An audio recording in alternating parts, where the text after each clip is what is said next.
اسلام کے معنی گردن جھکا دینا، ٹو سرنڈر، ان میں جو ترتیب ہے اس کو نوٹ کیجئے۔ معلوم ہوا کہ اس سے پہلے کوئی مقابلہ تھا، کوئی کشاکش تھی، کوئی تصادم تھا جہاں پر کہ سرنڈر کیا گیا۔ سپر انداختے مگر جنگ است، ہتھیار ڈال دیے، سرنڈر کر دیا۔ یہ ہتھیار کس نے ڈالے ہیں؟ انسان نے۔ کس کے سامنے ڈالے؟ اللہ کے سامنے۔ سپردم بتو مایا خیشرا تو دانی حساب کب و بیشرا۔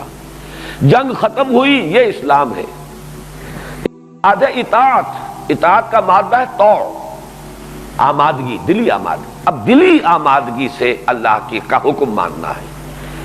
ایک ہے کہ آپ چونکہ مغلوب ہو گئے، آپ نے سرنڈر کر دیا، آپ نے جنگ جو ہے ختم کر دی، ہتھیار ڈال دیے، اس لیے آپ حکم مان رہے ہیں۔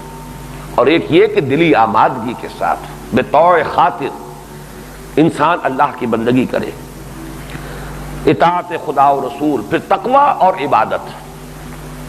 تقوی یہ گویا کہ بحیثیت مجموعی ایک سلبی کیفیت ہے، بچنا، کوئی غلط قدم نہ اٹھ جائے، کہیں اللہ کا حکم نہ ٹوٹ جائے، کہیں اللہ کی مرضی کے اس کی منشا کے خلاف کوئی حرکت مجھ سے سرزد نہ ہو جائے۔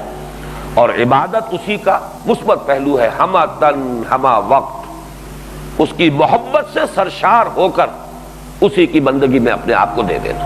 یہ کیفیات انسان میں، اب یہ تین الفاظ نوٹ کیجئے، ہمہ تن ہمہ وقت اور ہمہ وجوہ مطلوب ہے، اپنے پورے وجود کے ساتھ، نو ریزرویشنز نو ایکسیپشنز۔ جہاں ریزرویشنز ایکسیپشنز آ گئی، بات ختم ہو گئی۔ افتؤمنون ببعض الکتاب وتکفرون ببعض فما جزاء من یفعل ذلک منکم الا خزی فی الحیاۃ الدنیا ویوم القیامۃ یردون الی اشد العذاب۔ ہمہ وقت اس لیے کہ یہ امپلائر امپلائی ریلیشن شپ نہیں ہے جس میں اوقات کی تعیین ہوتی ہے، یہ ہے آقا اور غلام کا رشتہ، آقا اور بندہ جو ہمہ وقت غلام ہوتا ہے، اس کے کوئی اوقات کی تعیین نہیں ہوتی۔